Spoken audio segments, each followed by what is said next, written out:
Well, good evening, WNBA and women's basketball fans, and welcome into the Tuesday night edition of the WNBA 365 Network, your 24/7, 365 comprehensive home for everything revolving around the WNBA and the rest of the women's basketball universe. Back with you folks tonight, beginning play with the 2016 WNBA semifinals. Best 3 out of 5 that determine who will take on opponent A and B in the 2016 WNBA Finals. We've got Chicago, Los Angeles, and Phoenix and Minnesota on the menu of games. But join the night, though, folks, by Eric Nimchok, the WNBA beat writer from today's Fast Break, joining us, of course, in Elmhurst, Illinois, and the SoCal tag team of Crystal Thomas and Tanisha Stewart, both up in Los Angeles. And, of course, Cal McClure joining you folks here from a pretty much half-empty Studio 171 in San Diego. As you see, numbers are gone. Newspapers gone. Gino Ariema's 900th career win is also gone, with the moving process just about over with. But with that, though, Eric, Shorty, Crystal, good to see you guys. How's it going tonight? Oh, hey. It got kind of quiet. That was weird. It's going well. Hey, everyone. It's been so hot in Cali so far, so I have a question. Eric, since you're in Chicago, can you allow us to borrow some water, from the Chicago area, since we're about to die over here in California? Yeah, maybe if y'all let the Sky win a game. Oh, no. I don't know about that one. No deal then. Sorry. We're just going to have to get naked then, since it's so hot.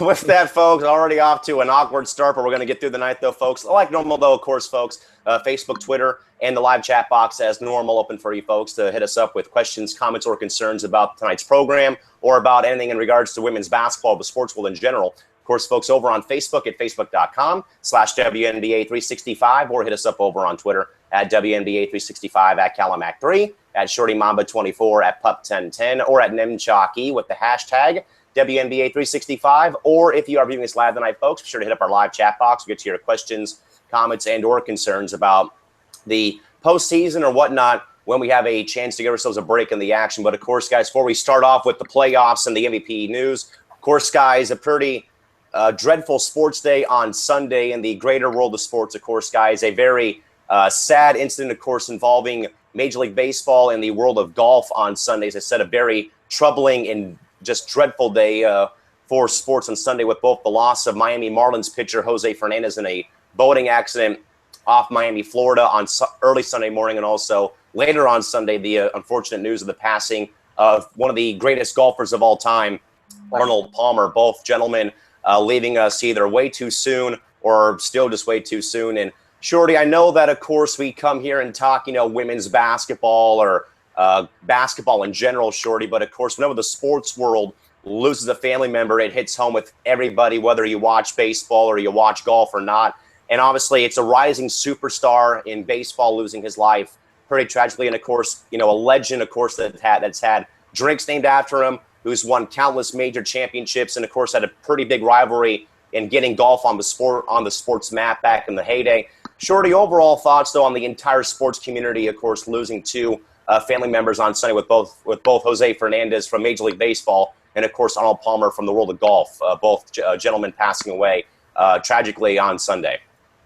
Yes, it was, very, hard to hear. And like you said, even though, we may not watch that particular sport, but it's always tough to, lose, someone in the, sports field.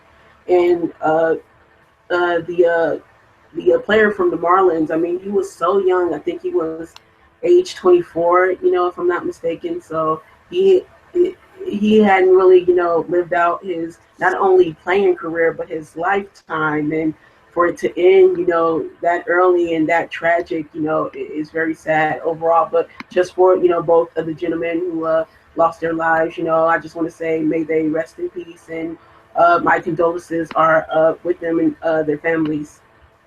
Crystal, I think out of both of these tragedies, the only person perhaps affected most by this is me, of course. I have lived, eaten, slept, and breathed baseball my whole life. And, I kind of recall back, though, and I put this out on my personal Facebook page on Sunday, was 3 teams pretty much had these sort of young, rising superstars all taken away from them way too soon. The Padres had a guy in Mike Dar, who was an outfielder, who was killed in a drunk driving incident in Yuma, Arizona in 2001. The LA Angels also lost a young pitcher, Nick Aidenhart, the night after his first ever major league start, killed by a drunk driver on April 9th, 2009. Then now this with the Miami Marlins losing their young ace in their pitching rotation. And I think, though, Crystal, more so with Jose Fernandez, though, was his personal story, of course, trying to, 4 times to defect the country of Cuba to come to the States. He finally makes it to the pros, and, of course, taken way too soon, of course, in a very tragic story, of course, with it being a boating accident about 3 o'clock in the morning, local time in the Florida area. But I guess, Crystal, the sport, like I said, the sports community, whenever anyone passes, whether it's in our field of women's basketball or even in this case, it's, golf or even baseball, you feel it whether you watch these sports, like I already had touched base on. Crystal, overall final thoughts, I guess, on, again, a pretty rough, rugged Sunday, at least for the entire sports community on Sunday, with both the loss of both Jose Fernandez and Arnold Palmer, one of the greatest golfers of all time. Can you guys hear me? My headphones are going crazy. Whether you watch baseball or not, I mean, it's just a sad story. I mean, the kid was 24 years old and had a lot of life and a lot of career ahead of him. And you could tell that he was loved by many people. It just sucks that a mother lost her child. And even more, it sucks that he was about to have a child on the way soon. So now you're going to have a child who's fatherless because of an accident. And my thoughts and prayers are with this family. Now, Eric, sadly for both of us, of course, we'll both be sitting on the couch watching the baseball postseason at this point with both our White Sox and Padres both out of the mix this year. And right now, Eric, I think back, though, to yesterday, of course, with the Marlins playing their first game since Jose's passing, Major League Baseball allowing the team to wear his number and last name on all their uniforms, and, of course, the emotion of D. Gordon hitting the leadoff home run off Bartolo Colon and seeing him round the bases, tears flowing down his eyes, and, giving the salute after it was all said and done. The whole team after the game goes out and, says a team prayer around the pitcher's mound. They leave their hats on the mound for their fallen teammate. They come back out 20 minutes later and have a toast to their fallen teammate. And, of course, they're still in the thick of the playoff mix right now. But, again, Eric, overall thoughts, again, on a pretty tragic Sunday for the sports world, again, with both the loss of Jose Fernandez and, of course, golfing great Arnold Palmer as well. Yeah, I mean, I don't really know that much about golf. I'm not going to claim I do, but you hear the name Arnold Palmer, it's pretty much synonymous with golf greatness and golf history, so that's definitely a shame for that sport. And as for Jose Fernandez, man, that's just a shocker. It's when you see a player, when you see that kind of a reaction from around the league, especially from his teammates, it really gives you an impression of what kind of a person he was. And it just makes it all the sadder that he wasn't able to live out his life as he has lived, his 26 years up until then. And it just shows, like I said, it just shows you the respect that everyone has for him. He played the game the right way. Just a fun guy to be around, really good guy. And it's a real tragedy that he was taken from us so early. Shorty, before we move on to the more important coverage of the playoffs, of course, I think about Jose Fernandez and thought about him a lot since Sunday. We had a moment of silence at our school yesterday before our volleyball match for both these gentlemen last night. We did that before our pregame prayer, and we started our volleyball match yesterday at Point Loma Nazarene University. But, I think, though, sure, like I said, about Jose Fernandez's personal story again of how, he tried defecting Cuba 4 different times, finally got to the States, on the 5th try at least, signed with the Marlins, and how he was more of a symbol of hope for the Cuban community before the embargo was lifted off of the country and we could, of course, move back and forth between Cuba and the States now without any type of repercussions. And I think it was more special seeing the videos surface and get sent around Facebook and Twitter, of course, of when the Marlins and Jeffrey Loria, their owner, brought his grandmother, who was a big, asset to his career in the Cuba community, how he was able to bring her to the States and watch and have his grandmother and mom there for one of his starts at Marlins Park, which I thought was a fantastic deed done. But, of course, Shorty, now it's kind of, a momentary lapse of time that we kind of go back now and you do shed tears. You do think, you do have, a heavy heart or, different emotions when you see that video.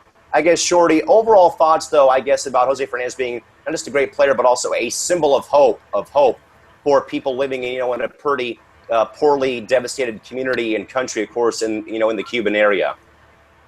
Yeah, I mean, those things happen where, especially a lot of MLB players, they come from rough backgrounds and rough upbringings, but, they use sports as a way to channel, that sort of, to basically use it as another outlet to, get their minds focused off of their surroundings. And for him, it was definitely a dream come true to, make his way out of nothing, and for it to tragically come to an end the way it did, it was a very sad situation, overall.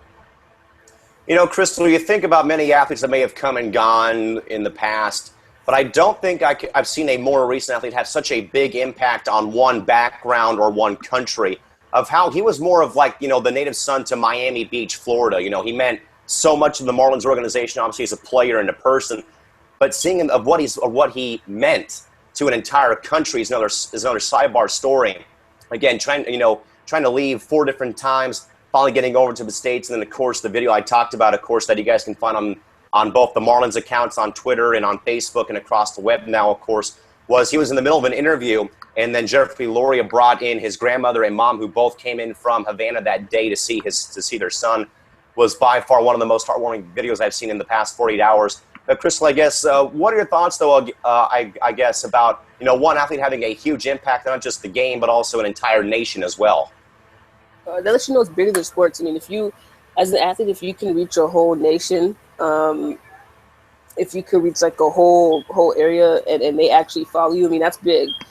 For him to have a following like that, especially only 24 years old, I mean, it kind of sucks that his life ended so short, so tragically, but I mean, in the sport that he played in is bigger than baseball for sure. Eric, I think back to the last time I saw Jose pitch in San Diego was the All-Star game, where he walked David Ortiz of the Red Sox for his last appearance in the All-Star game, but he threw a whole inning for the National League in San Diego. I saw him pitch last year when he first came off his Tommy John surgery in his elbow. And, I think like the more depressing story, Eric, is that next year the Marlins host the All-Star game, and he was going to probably be in the game somewhere, whether he was starting the game or on the roster for the Fighting Fish next year. And now we won't be able to, see him, of course, pitching in this game. But again, though, Eric, what is his overall impact, I guess, on not just the entire sport of baseball, the Marlins organization, the city, but also an entire country, too, again, of, trying so hard to leave. He finally does leave, and again, being able to finally have his family and friends, seeing him pitch in, pretty much in his new hometown of Miami Beach. He was living the dream, and it's bigger than baseball. When somebody coming over from Cuba, you risk everything, just for the love of the game, and it's really heartwarming and inspirational, I would say. And I'm sure that lots of baseball players in Cuba have seen that, and just he was such a guy that baseball players and baseball fans look up to. I think he definitely had a huge impact on that. Baseball is it's more of an international game, and when you have somebody like that setting such a great example, it's way bigger than the game itself. It can help break down social borders, and yeah, the Marlins did a great thing by inviting his family up to the stadium, and it's just a shame we won't get to see him play anymore. So again, folks, sports world rattled on Sunday. Pretty dreadful day, but again, folks, the loss of both Miami Marlins star pitcher and by far franchise cornerstone Jose Fernandez and golfing great Arnold Palmer. Some comments, guys, about both these gentlemen from our main man, Todd Mintz. Todd says Fernandez's passing has been devastating to the entire baseball world. As far as Palmer goes, him and Jack Nicholson saved golf at a time post-Ben Hogan, with popularity and TV ratings going down. The rivalry saved golf until Lee Trevino came on the scene with his Merry Mex personality. So again, folks, thoughts, prayers, condolences to everyone involved with the loss of both Jose Fernandez and the Miami Marlins in Major League Baseball, and also to Arnold Palmer, one of the greatest of all time in the game of golf. All right, guys, more important stuff now from the world of women's basketball. It wasn't even close, ladies and gentlemen. After results counted today, Nneka Ogwumike has been named your 2016 WNBA Most Valuable Player, sponsored by Samsung, as the WNBA announced today she earns her first MVP award and becoming the 8th different league player to win the award in the last 8 seasons with the honor. She's also the 3rd player from Los Angeles to win the award, joining 2-time MVP Candace Parker and 3-time MVP Lisa Leslie. Ogwumike, with 362 votes, or points I should say, received all but 8 votes for first place from the national panel of sports writers and broadcasters, with Tina Charles receiving the other 8 first-place votes and finishing second with 267 points in the race. Behind Ogwumike's play, the Sparks went 26-8 and earned the number 2 spot in this year's Verizon WNBA postseason, with Los Angeles also winning their first 11 games, the second longest win streak to open up a season, and their 21 record through 21 games equal the best one-loss start ever in league history. Along the way, too, Ogwumike also shot a league best 66.5% from the field this season, the second highest mark in league history, and set league records for both consecutive field goals made and most field goals in a game without a miss, with 12 back on June 11th versus Dallas. She also ranked 3rd in the league in scoring by averaging almost 19.7 points per game, a career high, and a career high in rebounding with 9.1 boards, and recorded the second most double-doubles with 18 in the season as well. Along with the award guys, she'll also be receiving a check for $15,000 and a specially designed trophy by the best Tiffany & Company as well. So, Shorty, we pretty much kind of knew without a formal announcement made before the Liberties game with the Mercury over the weekend, it was pretty much inevitable that Ogwumike was going to be MVP. I will admit I was a bit skeptical, like a lot of people were, though, about her having to share votes with Candace Parker. But overall, though, it was a slam dunk for Nneka Ogwumike, probably amongst with what we always say, guys, about the value to the team. It could have gone either way. Like I said plenty of times, Shorty, I was the one that was probably more hesitant about giving NL the MVP award. But the overall stats and the play, and then all the records she broke along the way, further added on to her resume of winning this award. Shorty, overall thoughts on a down-to-the-wire finish, but more importantly, Ogwumike winning the MVP award for the season. Yes, me being a Sparks fan, of course, we want to, love this. But, I'm just happy overall, for Nneka, and I think she really deserved the MVP award. I mean, going throughout the season, I was another one who wasn't so sure about giving her the award because just so many things.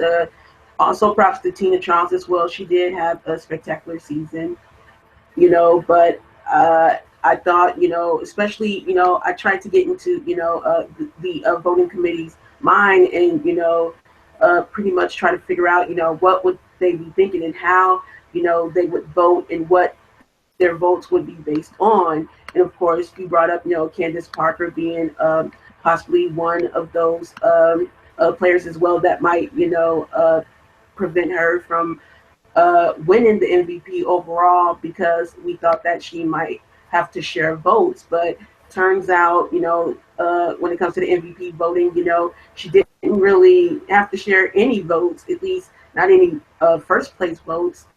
39 votes total, and Nneka received 31 of those 39 votes. And that's interesting because I thought at least it would have been closer when it comes to her and, Tina Charles. But basically, when the results came out, it was pretty much almost a unanimous decision.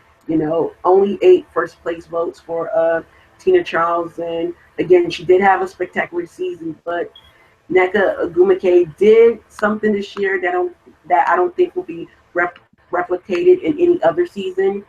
66%, from the field, effective field goal percentage, 68%, true shooting, a whopping 73% overall. So she was very deserving of the award, and I'm ultimately glad that she was given MVP. Crystal, the biggest thing on social media, though, was a lot of players saying, great, the committee got this right in regards to the voters going with Ogwumike. Again, folks, Nneka Ogwumike, not even close, folks. Again, 31 first-place votes out of 39 potential, and Tina Charles only gets 8 other first-place votes. It wasn't even close. It was a landslide blowout win for Ogwumike over Charles in this. And Crystal was probably by far one of the better MVP voting races we've had in probably more recent WNBA history. overall. But again, Crystal, you can't deny the stats. You know, numbers never lies, the old antidote and the old saying there. Crystal, overall thoughts on Nneka Ogwumike claiming the MVP award this year from the LA Sparks? I was never really so much worried about her sharing votes with Candace. I was more so just worried they were going to give it to Tina Charles. I mean, this year, respectively, and I love Candace, but she did not really play like an MVP, so I wasn't really shocked that, or like I'm not. I wasn't worried about them giving her votes because I mean this wasn't her year for the MVP, but I'm glad they gave it to Nneka. Nneka's been working hard. I mean, I think Nneka has been. I'm not going to say underrated because Nneka's name has been out there, but I just think they finally respect Nneka now. They finally give her the respect she deserves. I mean, she's the reason why LA is the number 2 seed. She's the reason why LA is one of the few reasons why LA got the bye that they have going into the semifinals. And if it wasn't for Nneka, I don't know where the season would be this year. LA probably wouldn't even be where they are. And you know, she deserves. She works hard. She's a workhorse. She puts the team on her back. She does everything from rebounding to getting buckets when LA needs it. So I'm happy they got it right. I mean, I was actually kind of scared they were going to give it to Tina Charles, but I knew after a little bit, once we didn't hear Charles' name in the media during that New York series, that she didn't get it. So I think Nneka deserves it, and she's the real MVP in the words of Kevin Durant. So again, Eric, I know that we have had weeks and weeks and weeks of, you know, Charles will win it, Ogwumike is going to win it, Charles will win it, Ogwumike is going to win it. You know, a lot of tug of war going between, you know, both parties involved, between both the Liberty and Charles and, of course, the Sparks and Nneka Ogwumike. But again, Eric, the numbers cannot be denied. They can't be swept underneath the rug or thrown in the dumpster and set on fire again. You know, these are league records we're talking about, either with most consecutive field goals made or most field goals in a game without a miss earlier on, and then the career highs stand out as well in this, you know, in the overall voting. Yes, Eric, overall thoughts from your side of the story, again, about, you know, a 2-horse race that ultimately ended up being a blowout for Ogwumike, decisive win, her winning the MVP award for the 2016 season. What do you got? Yeah, I agree with Crystal in that I didn't really think that the whole diminishing returns argument against Ogwumike with Candace Parker sharing votes was very valid, because you have this system in which everyone gets 5 votes.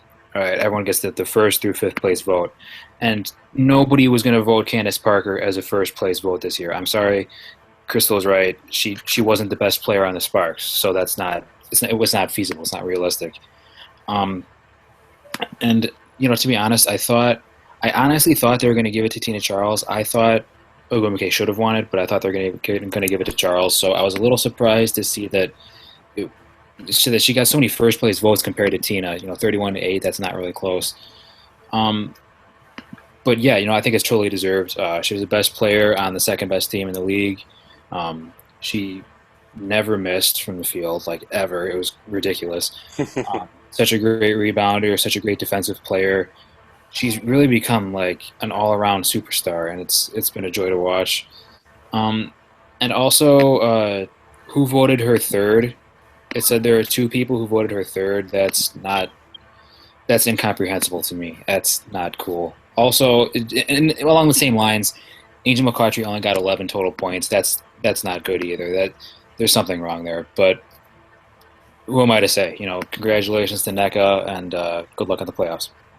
So again, folks, Nneka Ogwumike named 2016 WNBA MVP, sponsored by Samsung Wireless. Again, getting 31 of the 39 or 38 first place votes today. Tina Charles only received 8, got 17 second place votes tonight as well, and nobody else got first place votes outside of Ogwumike and Charles. Everyone else racking up 3rd through 5th place votes tonight.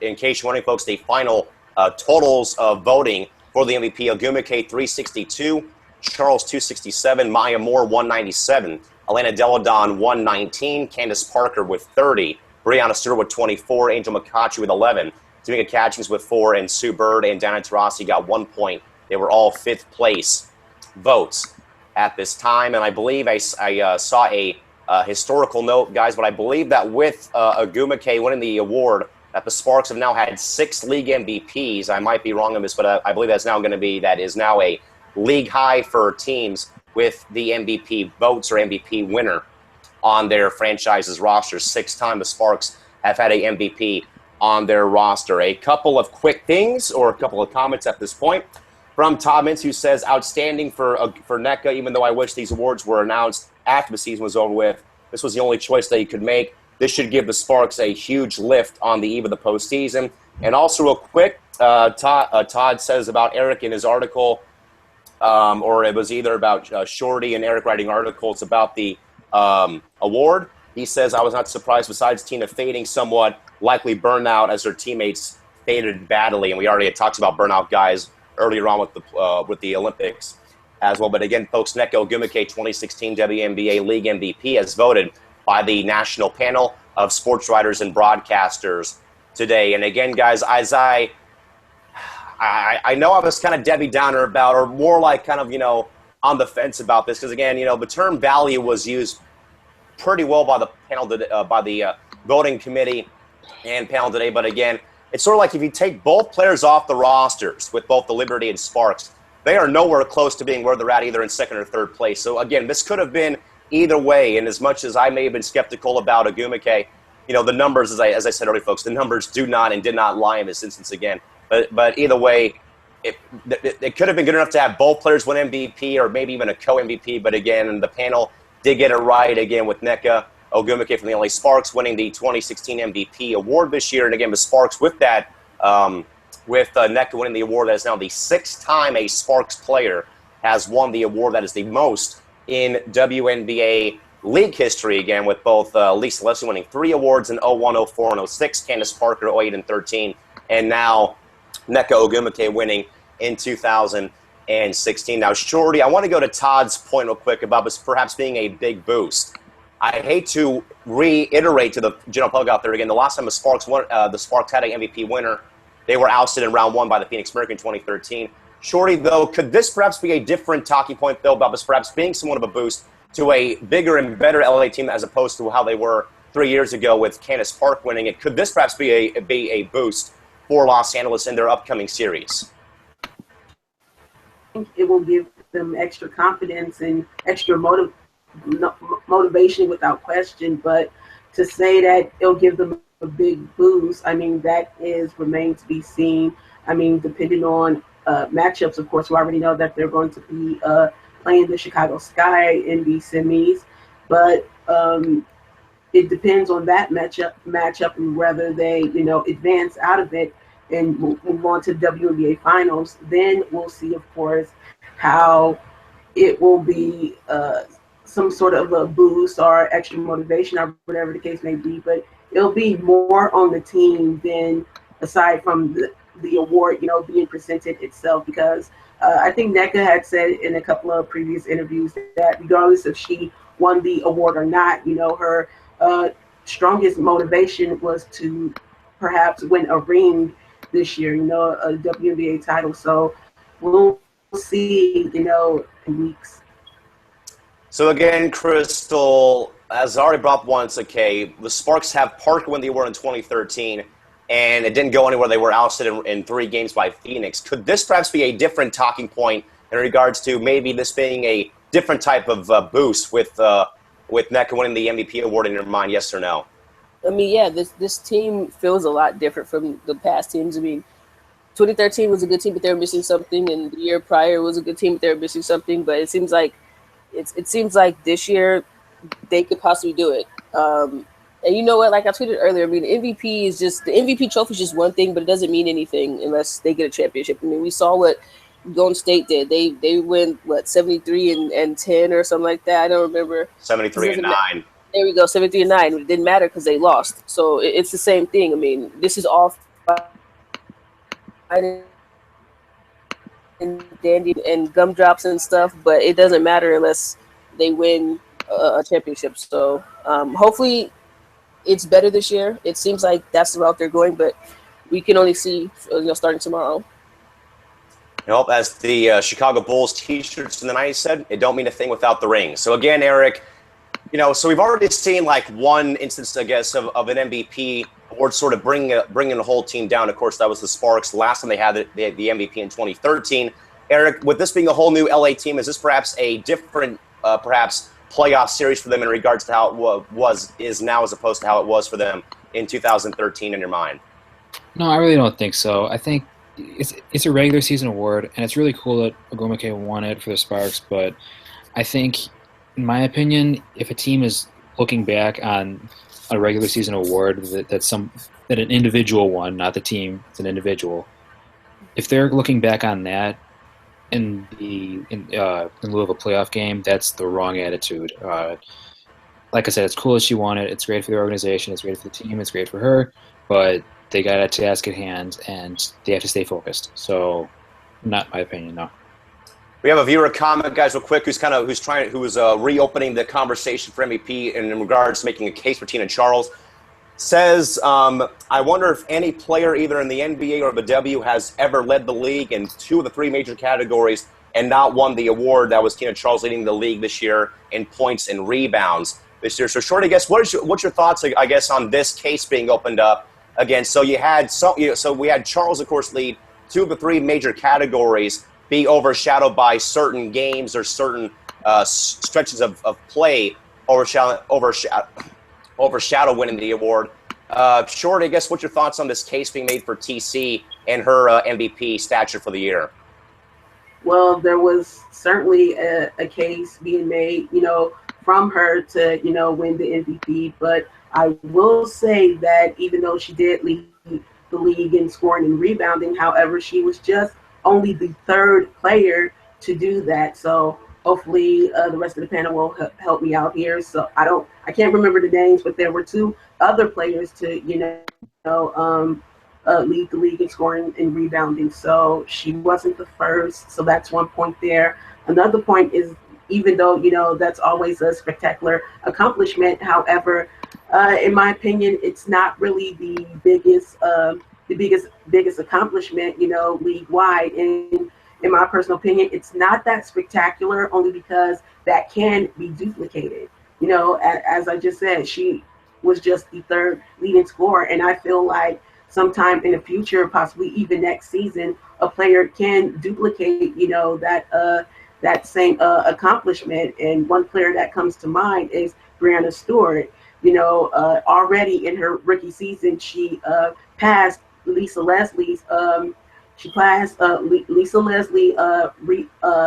accomplishment for total defensive rebounding in a single season. So I feel like another player, especially in regards to Breanna Stewart, I feel like in the future she can replicate the same thing. But question is, can another player replicate shooting nearly 70% from the field? That hasn't been done in 13 years, and Nneka was one of those players to nearly accomplish, that feat. So even though Tina Charles did have a good season, she, in my opinion, and the rest of the panel's opinion, was ultimately not the MVP. So again, Crystal, the case being made for Tina Charles for MVP again was her leading 2 of the 3 major stat categories and not winning the award, with her leading in points and rebounds. So again, I kind of see the case though again about probably points per game and rebounds per game sort of being more value in regards to that than maybe a stretch, certain stretches of certain games being played. But I guess, Crystal, thoughts about this case being made in your mind? Wait, was the argument like people who have won in the NBA or WNBA have led 2 out of 3 categories did win MVP? Is that what the argument was? Well, we could go back to 68, 69 and go with Wes Unseld. He's won. He led, I believe, let me get my facts right. He led in points and rebounds, but didn't win the MVP. So there's one right there. And Julius Erving was also one. We all know how good Dr. J was and how good he is in the NBA. And he led the league in points and rebounds per game and still didn't win the MVP. So it is very possible to lead in 2 to 3 categories and not win it all. Like Shorty was saying, it's hard. You haven't seen a player more efficient than Nneka in 13 years. 70% from the floor. That's impossible. I mean, it's not impossible, obviously, because someone did it, but that's hard to do. Tina Charles. We're not saying she was a bad player. We're not saying that she wasn't valuable to her team. We're not saying that her numbers didn't mean anything. But if you look at what Nneka did, I mean, it was completely better across the board.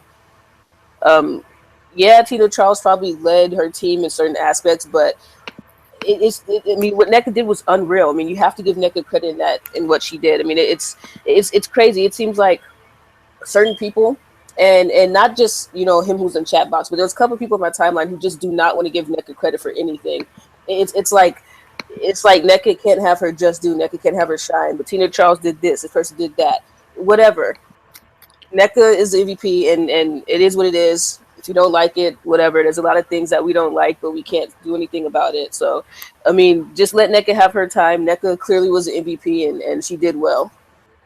I think I have one more name I could probably add to that list about players leading certain categories and still losing MVP. By the way, Eric, you can thank your boy and fellow Sox fan, Rob, for asking that question, or the case being made for Tina Charles for the MVP. That's who was in the box asking the question. But I guess, Eric, overall thoughts about perhaps overall points per game and rebounds, major stat lines being perhaps overshadowing certain stretches of games and whatnot in your mind?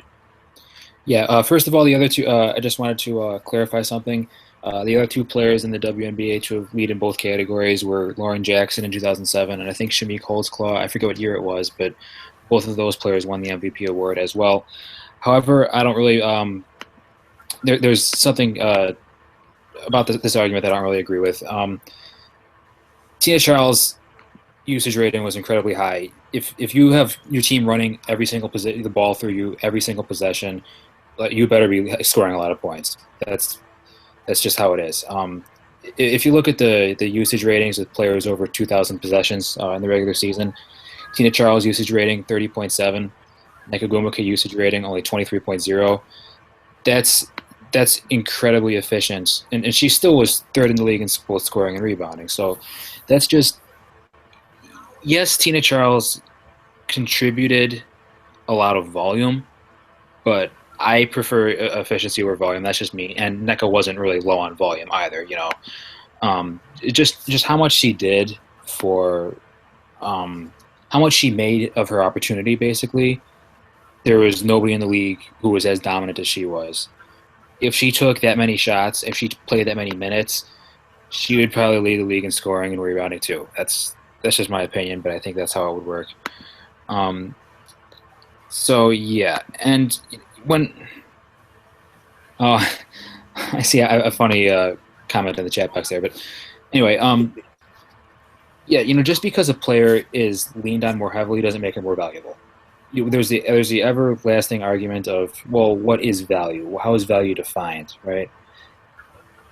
Ogwumike was a better player, so how is a better player not the more valuable player? That's just my take on it. So again, thanks to Rob for the opening up the case, because we really didn't touch base on Tina Charles. That falls on me for not getting to that point, I guess. But he also says props and holy cow, nice job to Crystal for laying out Wes Unseld and some of the greats from the NBA with that. So he applauds the hard work done by all of us here to get that straight. I was going to throw perhaps when Kobe Bryant was snubbed out by Steve Nash maybe in either 04, 05, or 05, 06 perhaps, but I'm probably, and more than likely am wrong on that aspect of it, but that's probably no one that probably came to mind too in regards to value relying on with that as well at this point. One more time. All right, guys, let's actually get to some games now. We started off with with 8. We're now down, guys, to the final 4 for the 2016 WNBA postseason.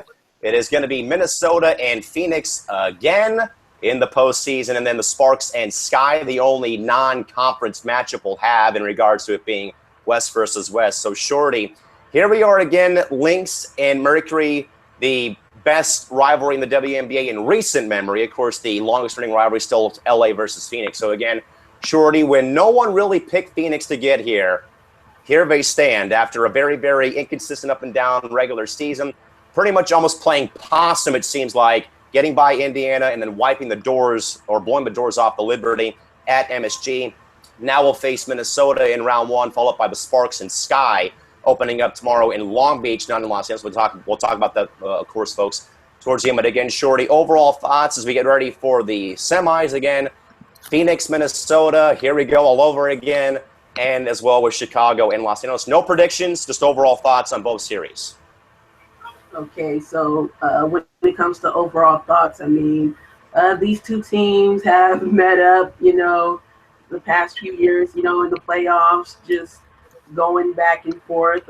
Each team have surpassed and won a championship, recently. So my thoughts on the whole entire matchup is, the Lynx, are the defending champs, and they're definitely going to come out ready to defend their title. But then on the flip side, the Mercury have been the hottest team in the playoffs. So I hate to use this cliche, but when they talk about teams flipping a switch, in the postseason, that's exactly what the Mercury did. They flipped the switch. So now it all comes down to this, and I definitely think overall it's going to be a great series. But again, both teams, they are previous foes of each other, so they know how to play each other.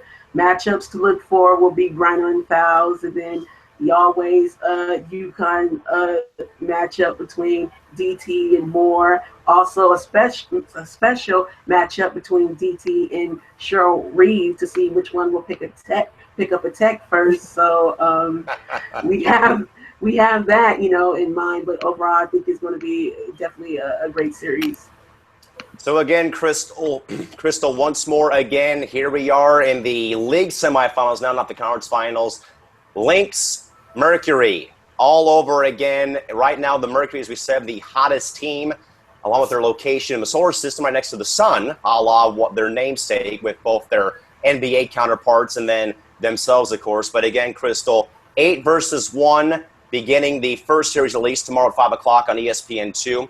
So, Crystal, Phoenix has gotten here the hard way, of course, through the 2 single elimination surviving advanced matchups, both of them, of course, in Indiana, then, of course, that lopsided victory over the weekend in New York.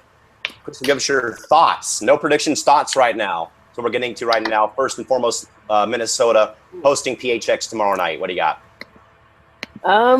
It's since there's no predictions yet, it's gonna be an exciting game. Unfortunately, I think I'm going to miss it because I'm going to the LA game. But I will be looking at that game closely, man. It should be fun. And for the LA Chicago game, that should be fun as well. So it's just going to be overall fun. That's all I can say for right now. Good take. And also, Crystal, hold that thought. We'll get to the LA and Chicago series following Eric's response and my response. That'll be probably butchered up to high hell when it's all said and done. But again, Eric, so here we are once more. Lynx and Mercury again hooking up in the now league finals, or league semifinals, at least not the conference finals, of course. Many, many great battles in the postseason in recent years. And here, Eric, on our preview show back in May, we were talking about, of course, we may only get 3 matchups with both the Lynx and Mercury. Well, hey, we're going to get at least 3 more, maybe 4, maybe 5 now of this. And again, where no one really saw this coming in regards to how Phoenix was so inconsistent up and down, like an elevator. They were going up and down from floor to floor. Every other game they turned around, where, of course, Minnesota was, jockeying with Los Angeles for that top spot all season up until the last couple of weeks. Eric, overall thoughts on the series between the Mercury and Lynx tipping off tomorrow at 5 o'clock Pacific on ESPN2 from St. Paul? Well, yeah, the Mercury were kind of sleepwalking through 2/3 of the season there, but the thing about this new playoff format is you don't really need to place high in order to make a deep run in the playoffs, because the 1 and 2 seeds get so much time off. They're not going to really get the chance to eliminate any potential Cinderella teams until deep in the playoffs run. And then, of course, in a one-game playoff, anything can happen. There's so much room for variance. And with a team like Phoenix, there's so much talent and so much experience, you just throw the regular season out because it's a one-game playoff. They've got the horses. They've got the potential. And we've seen that so far. So, yeah, I think it's definitely going to be a great one. I'm really looking forward to seeing if the Lynx have a plan to stop Brittany Griner, because she's been really, really good since the Olympic break, especially in the playoffs. And DT is DT. Penny Taylor still has plenty of gas left. The Lynx are just so well coached. They're so deep. They got defenders everywhere. It's going to be a great series, I think. So again, folks, first series tipping off tomorrow, Minnesota, Phoenix. Who would have thought we would be here, guys? Again, like I said, where Minnesota was up the upper echelon with Los Angeles, them and LA flip-flopping between 1 and 2. Where Phoenix guys really had to, really struggle from game to game, starting off 0-3, 0-4, so on and so forth, and them losing early in the season. Like Eric said, they pretty much were zombies, the Walking Dead, sleepwalking through the first 2/3, maybe 3/4 of the season. But as Shorty said, though, guys, when the games count the most, in either that first round elimination game or the second one, the stars come out and they play their butts off. We've seen that with both Taurasi along with Brittany Griner, and as well, Minnesota's had so much time off too, following them sewing up the #1 spot. So again, PHX Minnesota in St. Paul, not in Minneapolis. We'll talk about that too later on. We'll tip off your first round matchup. Then of course, Shorty, Sparks and Chicago tipping off the second one.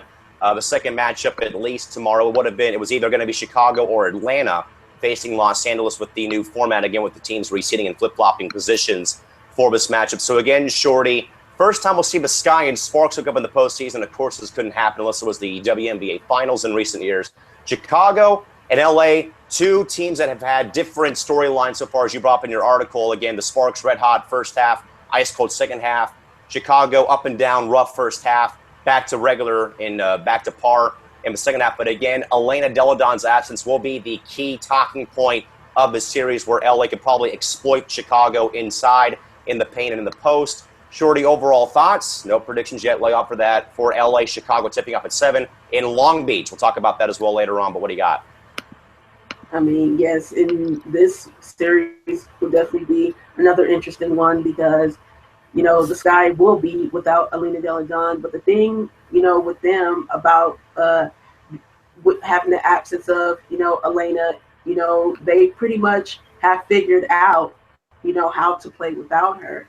So they definitely are going to be ready when it comes to key matchups and things like that, because they now know how to maneuver without her. And so far, near the end of the regular season, and also in these playoff games, they are a collective unit, and that was definitely shown in their matchup against Atlanta, where they had 26 assists overall. 13 of those 26 assists were from Courtney Vandersloot. So it was pretty much a total effort, from her and the entire Sky team. But of course, the question is going to come up is whether they can come together consistently, throughout this series to go up against Los Angeles, because Los Angeles does have a lot of weapons. We talk about the MVP in Nneka Ogwumike, who's going to be tough to handle. Then you have 6'4" center Candace Parker, who can do everything from inside to outside of the paint. And then you have their better defensive player in Elena Beard, to go one-on-one with Cappy. So there's just a lot of things that they will have to figure out throughout the series. And the Sky will definitely have to come together collectively in order to at least push their way through the series. But it's definitely going to be a daunting task, and matchups to look up for, of course, like I said in the post, Parker and Ogwumike versus Boyette and Breland. So that's definitely going to be something to check out there. Beard, Cappy, and then also the bench of the two teams is definitely going to be interesting, because I feel like Chicago does have that bench to where any player on the second unit on any given night, can step up. And I think along with Quickly, Faulkner is definitely one of those consistent players off the bench. And then for Los Angeles, there's always, dependable and potentially sixth woman of the year, Jantel Lavender, who's been amazing throughout the season. Also, Chelsea Gray, who has came into her own, especially in the second half of the season. She was a bright spot for LA. So it's definitely going to be interesting to see, along with the first unit and the second units of both teams, to see how, they'll match up against one another. So again, Crystal, Sparks and Sky will hook up. Again, this matchup would not have, of course, happened if this was not the new format. This would have been a potential finals preview or matchup between the Sparks and Sky. First matchup played between these two teams since July 15th in the first half of the season. Again, Crystal, like Shorty's article said, though, it was a tale of two halves. Both the Sky and Sparks in Chicago was scuffling a bit for the first part of the season, kind of got hot towards the end. The Sparks were red hot to start, ice cold at the very end of the season. Crystal, overall thoughts? Again, no predictions, like I said, but again, thoughts right now, again, about Sparks and Sky tomorrow from the Pyramid in Long Beach.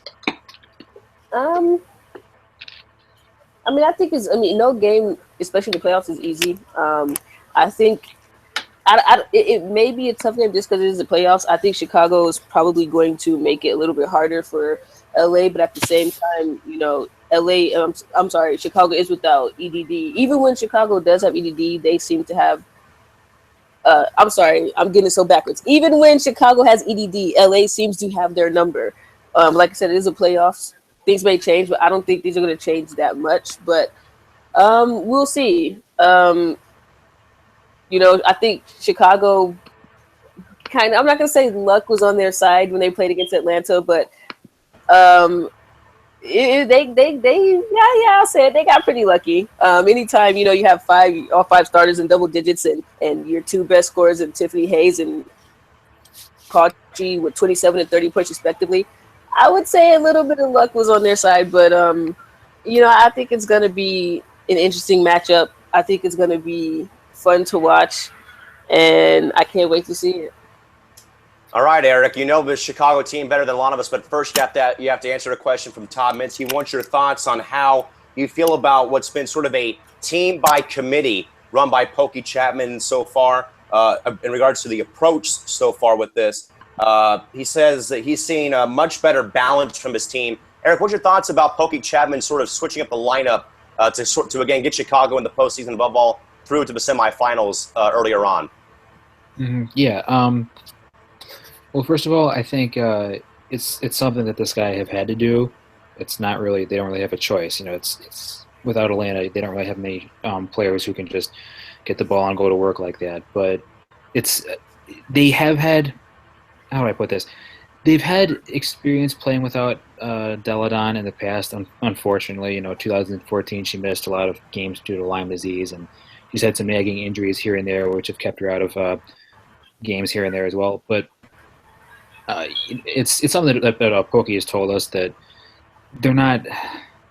I don't want to say used to it isn't the term, but they kind of get a head start when they're practicing without her because they kind of know how to play without her. They know what they need to do without her. We'll put it that way. And Chicago is a team. They're one of the faster teams in the league. They're great at distributing the basketball. Courtney Vandersloot and Jameer Faulkner, in my opinion, are the best point guard tandem in the league. And just because with either of them, you don't really have much of a drop off as far as distributing the basketball goes, and that's kind of hard to find in the WNBA. But they emphasize pace, ball movement, quick shooting, and if the opponent scores, well, we'll just hope we score more than they do, basically. But then the defense hasn't been that bad. It's gotten a little better. It's still not great, but it's playing at a level that's acceptable. It's sustainable, where the offense can continue its ways of fast pace and ball distribution and stuff like that. So yeah, I think playing without Elena in the past has kind of prepared them for this moment. So I'm not really that surprised that they're scoring that well. I didn't expect them to get this far, but you have a little faith. Like I said, one game playoff, anything can happen. So, yeah. All right, guys, time for the fun part of the night. Of course, our predictions now for the overall series, guys, not by game, but overall series. So, Shorty, Minnesota or Phoenix, who do you have and in how many games? As I said before, even though the Mercury is coming into this playoffs, the hottest, team in the playoffs, however, Minnesota is just too much. So many weapons. As Eric brought up, great coaching overall. Not only coaching, but great coaching staff as well, getting the team overall prepared. So I'd say it'd be close, but initially my final prediction is 3-1 in favor of Minnesota. All right, Crystal, Shorty's got Minnesota in 4. How about you? I would say the same. Minnesota 3-1. I mean, they're a tough team. Every year we think Minnesota's going to go down. Every year they disappoint me as an LA fan by not going down. But they're a good team. I mean, you can't really hate on them. I mean, they have a good coach in Cheryl Reeves. They have good personnel. They know what meshes well. They put their team together very well. I mean, you have to go with Minnesota 3-1. It's going to be a tight series. I don't know if it's going to be 3-1. 3-2. Who knows? It's definitely going to be a tight and fun series to watch, but I'm going to have to go with Minnesota pulling that one out. So Crystal has Minnesota in 4 or 5. Never really gave me a definitive answer. Eric, who do you have winning the series and in how many games? Yeah, I agree. I think Minnesota. I think Minnesota is the better team overall, and I think they're better equipped to handle a playoff situation like this. I think the Mercury are definitely good enough to grab a game, maybe 2, but I think the Lynx are going to grab the series 3-1. Everyone in favor for Minnesota going 3-1 in favor of Los Lynx. Next series, guys, of course, Los Angeles and Chicago tipping off tomorrow night as well. Shorty, who's going to win it, and in how many games?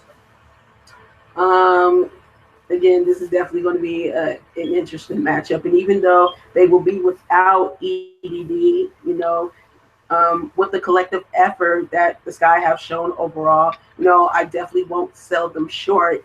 But of course, the question will be, how far can they go in a 5-game series without her? And I'm not buying them, to pull out, a victory. I mean, not pull out a victory, but pull out overall in this series against Los Angeles. So I'm going to go with Los Angeles 3-1.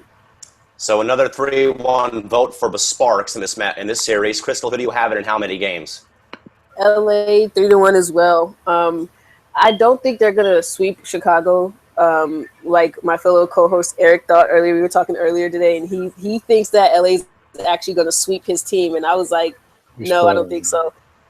Spoiler. Well, I'm sorry. I just don't think they're going to sweep Chicago, but I do think they're going to win. I say 3-1. I don't see, like Shorty said, I don't see them getting that far without EDD. I mean, honestly, even when they had EDD on the team, LA seems to have Chicago's number. So I say 3-1, but I mean, it's going to be fun to watch nonetheless.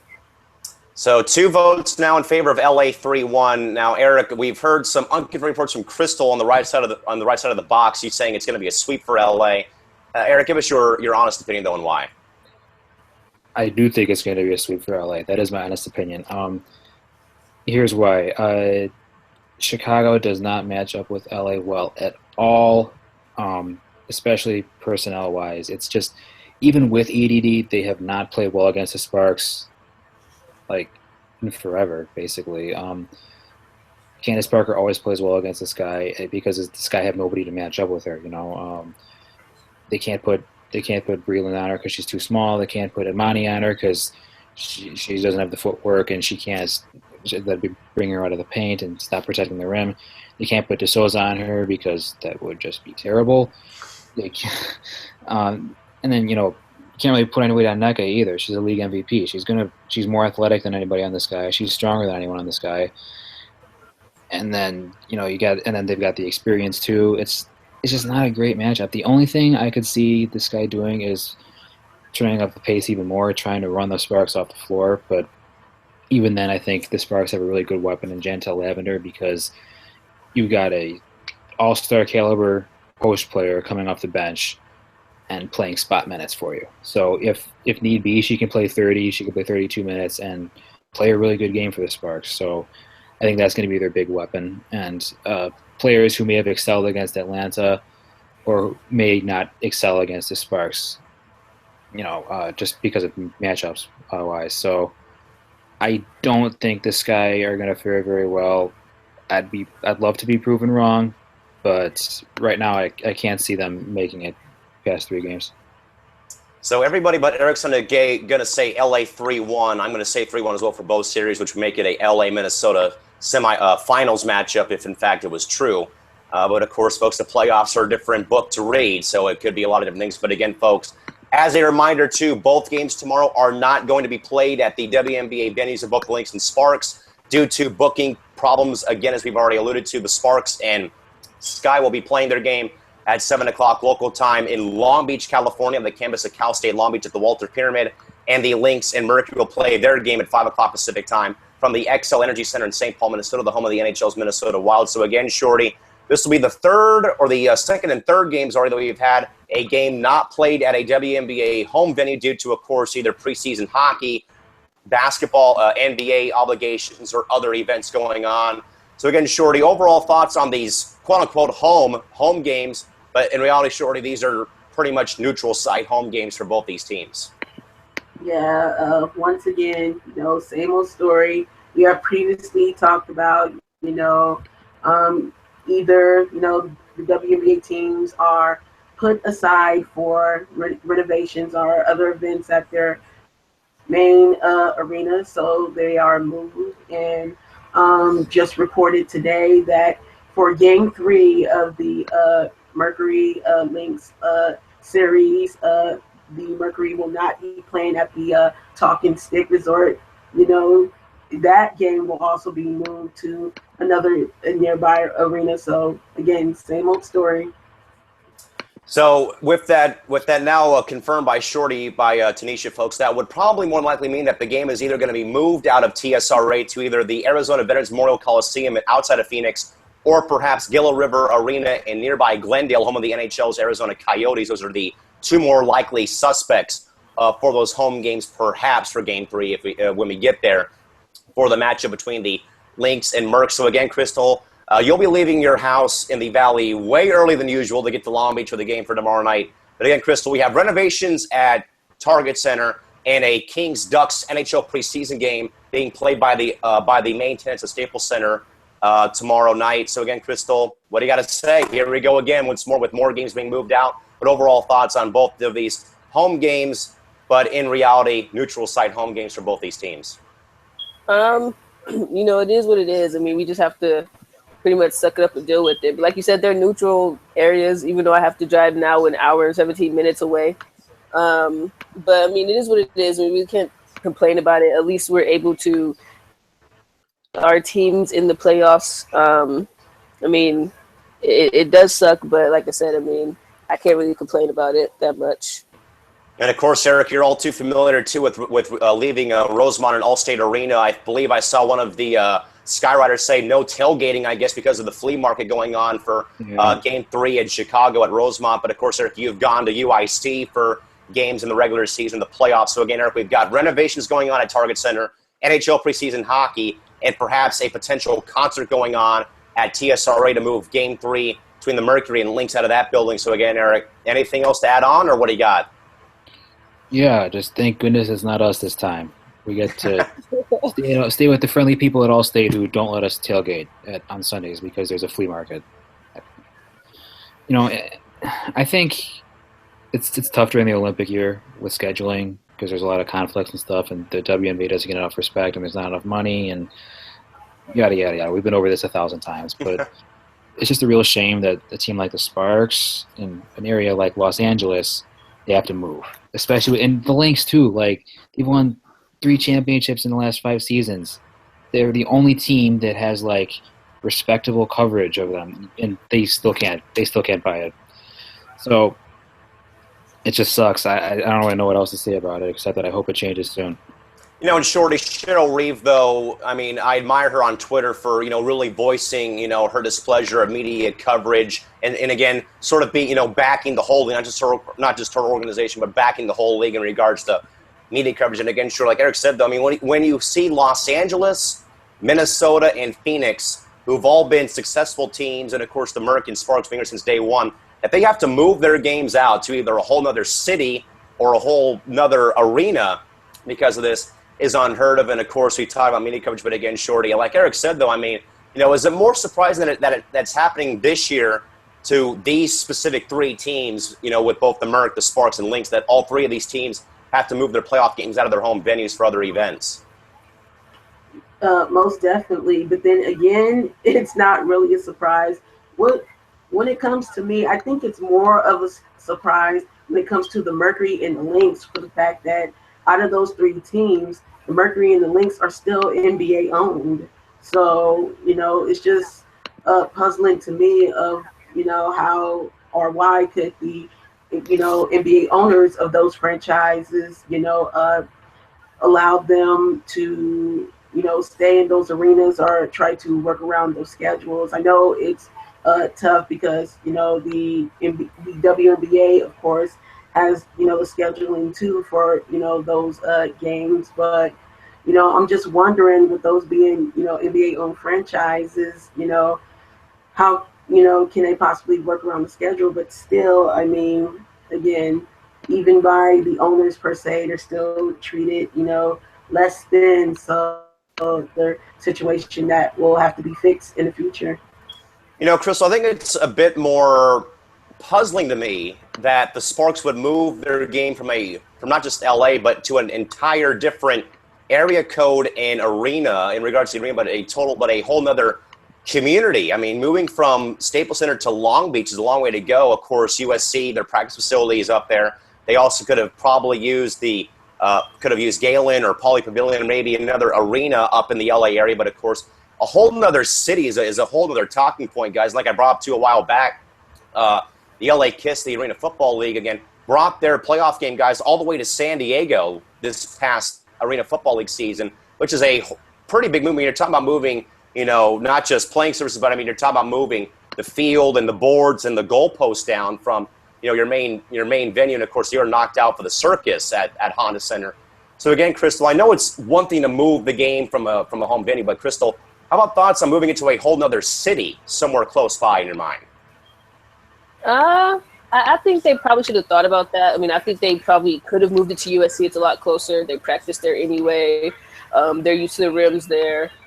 I think it would have been a little bit of a better situation and obviously a better drive for a lot of us. But like I said, I mean, that just means I have to leave earlier than I want to face this LA traffic and then still go support my team. But yes, I'm happy that they're still in the playoffs so I can watch. But I really hate going to Long Beach. I mean, that arena is just so weird, and it's so like close together, and you got people rubbing knees with you. You be like, move. I don't know you like that player. I'm just trying to chill. But I mean, like I said, I mean, it's kind of, I guess it's cool for the moment, but I would have rather preferred them to be at USC. And also, Crystal, not to forget too, the smog is bad in Long Beach too, and also, that train trip I took to see you at the Sparks game against the Mercury was the best thing I ever thought of going to a WNBA game this season because I didn't have to sit in traffic for 4 hours coming to a game. So again, Eric, I know that you and Crystal, of course, have gone to playoff games not at Allstate or at Staples Center. But again, Eric, I guess it's one thing to move a team's playoff game or home game out of their venue for one thing, but I guess, Eric, what about moving the game in its entirety to a whole other city or part of the respective county in your mind in regard to the Sparks going from LA to Long becoming? It's rough. Like, I don't really know the Los Angeles area that well, but are there other stadiums that are like suitable for like 8,000 people in the area that? No, nobody's paying attention to me. Okay. Anyway, I heard you, but it kind of froze. Yeah, are there like any stadiums in the area that they could go to that are closer? No. USC was closer. USC is like the USC and UCLA are probably the two best bets, probably, and they're not going there. Okay, well, see, that's another problem. But if there's no stadiums that are really close there, then there's not really much to complain about, I guess. But it just sucks because the fans, especially the season ticket holders, they get they're used to you don't know why they buy season tickets, for example. I know a lot of people, just anecdotal reference, a lot of people who enjoy going to Sky games at the Allstate because it's easier for them to go to. But, some people cancel their season tickets because they live in Chicago, because they originally got their season tickets because they could go to USC no problem. But then Allstate's a tougher haul for them. So it kind of alienates the fan base that you've already built, if I could put it that way. But again, scheduling conflicts, no good arenas in the area, yada, yada. There's too many things to factor in. Just got to bite the bullet and hope that it's the only game there, I guess. So again, folks, as a reminder once more, the Sparks and Lynx will be having their first games at least, or at least for the Lynx case, all their remaining playoff games will be played from the Xcel Energy Center in St. Paul, Minnesota, due to the ongoing renovations being done at Target Center. And then also the LA Sparks will play game one of their series, also away from Staples Center at the Walter Pyramid on the campus of Cal State Long Beach, about an hour or so south of Los Angeles. well, their first game at least. And as Shorty and as Tanisha Stewart brought up as well, the Lynx and Mercury moving Game 3 out of Talking Steve Resort Arena to either perhaps 2 venues somewhere in the area, either the Arizona Veterans Memorial Coliseum or even Gila River Arena in Glendale, perhaps even maybe at Arizona or Arizona State perhaps could also be an option for those 2 games as well. A quick comment from Tom Mintz, who also says, Shorty, in a way, though, he's right because he also says that no one mentions the capacity of 5,000 and will actually cut down how many may have gone to the game tomorrow. So, Shorty, is that also one problem, too, perhaps in regards to, playoff games well being moved in the fact that perhaps the capacity of college venues does not help perhaps in regards to how many people may actually come to the game in your mind? What do you think and why? Excuse me, can you repeat that? You kind of froze. What else is new? Again, Todd is pretty much just saying at this point, he said that no one has mentioned the capacity of 5,000 cuts down how many people may have gone to the game. Shorty said also, I mean, we've talked about Dallas being a hotbed at least with the Wings playing at their arena, but I guess, Shorty, what are the pros and cons, I guess, of moving a game to a college venue in this case for tomorrow night?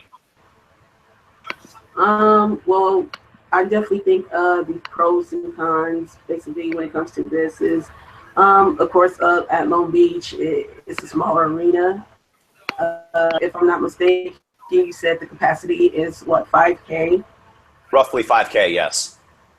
Yeah, at the game. And LA, even average, I think, playoff attendance is around 7K at least or so. So, sadly, not many people may be in, many of the Sparks fans who, wanted to come out for game 1 to watch them, play, against the Sky. So that's definitely, one of the cons of it. So the pros is, of course, smaller arena.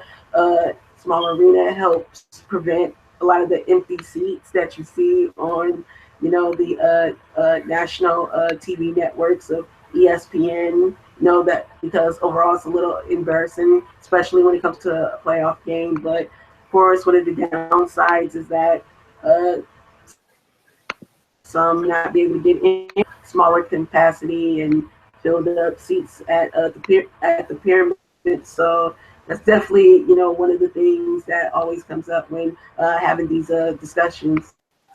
So again, Crystal, give us your pros and cons, I guess, about the move being made by the Sparks to play their first playoff game at the Pyramid tomorrow again. Because, again, Todd's more so talking about the attendance, again, sort of being one antidote. But I guess what are your thoughts or pros and cons, I guess, at this point? The food. It's hard to find food. That's one of the cons. I mean, it's like, it's a college venue, so things are kind of spread around and you really don't know what it is. One of the cons is, I guess, it makes it, for TV purposes, it makes it look more crowded than what it is. Like Shorty said, the Sparks get around like 7,000 for playoffs, and it's going to suck because you're going to have a couple of people who are going to have to watch the game from outside of the arena, and you don't want to see your team potentially beat, a Chicago team from outside the arena. So, I mean, I think all the people who aren't going to be able to get to the game, whether distance or because not enough seats, that's one of the cons.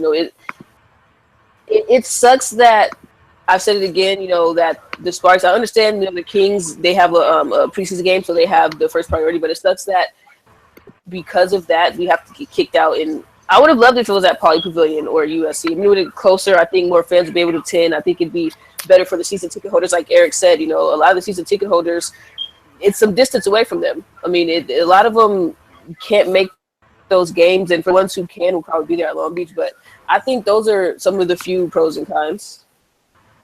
And not to mention as well, Crystal, 2 things. There's no alcohol at the Pyramid, too, which would have already counted me out of that. And 2, as well, with this, you got to remember, too, AEG owns the Kings as to why they're playing at their home venue, why the Sparks are not playing at Staples tomorrow night. But again, Eric, so again, we've already talked about pros and cons a few times with either, in regards to many things. But I guess, Eric, what are pros and cons in your mind, at least, about a game of this instance being moved to a college venue in your mind? Being moved to a college venue. Well, I mean, you get, again, there's the whole factor about, like I said, the people who are closer to that venue who might have easier access. but you're also alienating the people who were closer to Staples by not have easy access to Pauley Pavilion. And that's not really something you can account for easily. And yeah, I think Todd brings up a good point about the seating as well. Like, it's a playoff game. You kind of want to have the seats packed for that. I don't know how good the Sparks PR sales departments are, but ideally you'd want to have more than 5,000 people there, right, for the first playoff game. Yeah, That's my opinion. And also, food, always big issue. No food is no bueno. So yeah, not good. Or you can just be like me and eat before you get to the game, guys. But again, folks, a reminder once more, Lynx and Mercury tip-off at 5 o'clock from the Xcel Energy Center in St. Paul, Minnesota. Sparks and Sky, 7 o'clock p.m. Pacific time from the Walter Pyramid on the campus of Cal State Long Beach. Both games can be seen on ESPN2 tomorrow evening to begin the 2016 WNBA League semifinals. With that, guys, we will call it a night right here and sound the final buzzer. We will be back, though, folks, with you tomorrow night to recap Game 1 of the series between both the Sparks and Sky and Lynx and Mercury. With that, though, folks, for Eric Nimchok joining us tonight from Elmhurst, Illinois, from the SoCal tag team of Tanisha Stewart and Crystal Thomas. This is Cal McClurg signing off from Studio 171 in San Diego. Take care and good night. See you back here tomorrow. Bye-bye.